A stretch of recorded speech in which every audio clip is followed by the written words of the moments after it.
High বন্ধুরা, আজকে চলে এলাম আবার একটা রেসিপির ভিডিও নিয়ে।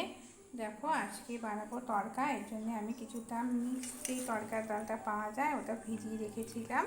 এবার এটাকে আমি কুকারে দিয়ে দুটো সিটি মেরে সেদ্ধ করে নেব।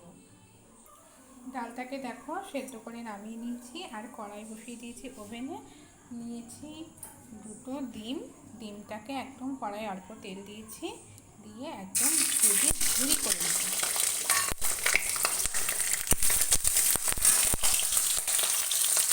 ডিমটা যখন এরকম ঝুরঝুরের মতো হয়ে যাবে তখন নামিয়ে নেব।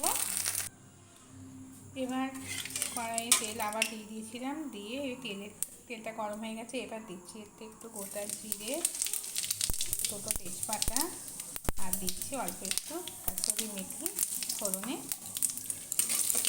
ফোড়নটা হালকা ভেজে নেব।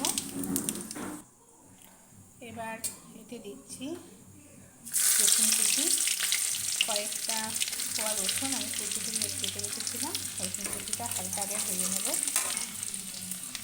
রসুনের কালারটা যখন এরকম চেঞ্জ হয়ে যাবে তখন দিয়ে দিচ্ছি দুটো কুচি করে কেটে রাখা পেঁয়াজ কুচিটা দিয়ে দিয়েছি। এবার একটু ভাজা হতে দেব। পেঁয়াজটা যখন হালকা ভাজা হয়ে আসবে, যখন কালার চলে আসবে, তখন দিয়ে দেবো একটা বড় সাইজের টমেটো কুচি, কাঁচা লঙ্কা কুচি, যে যেরকম ঝাল খাবে সেই অনুযায়ী দিচ্ছি কিছুটা আদা কুচি, দেবো অল্প 1 চামচ চিনি, আর স্বাদ মতো নুন দিয়ে ভালো করে এটা একদম কষিয়ে একদম ভাজা ভাজা করে নেব।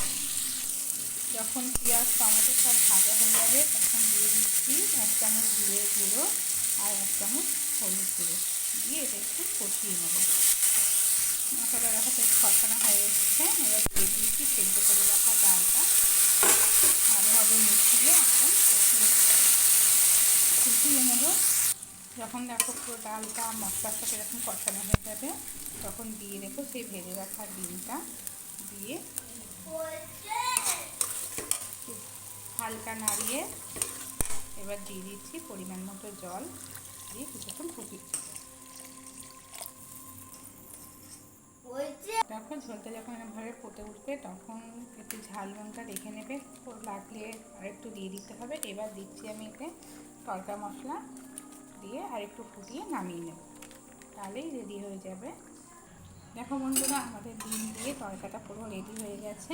এবার এটাকে নামিয়ে সার্ভ করব। দেখো বন্ধুরা, তৈরি হয়ে গেছে আমাদের এই তড়কা, ডিম তড়কার সঙ্গে রুটি। টেস্টটা তোমাদের কেমন লাগতো অবশ্যই জানিও। টাটা, ভিডিওটা এখানেই শেষ করছি।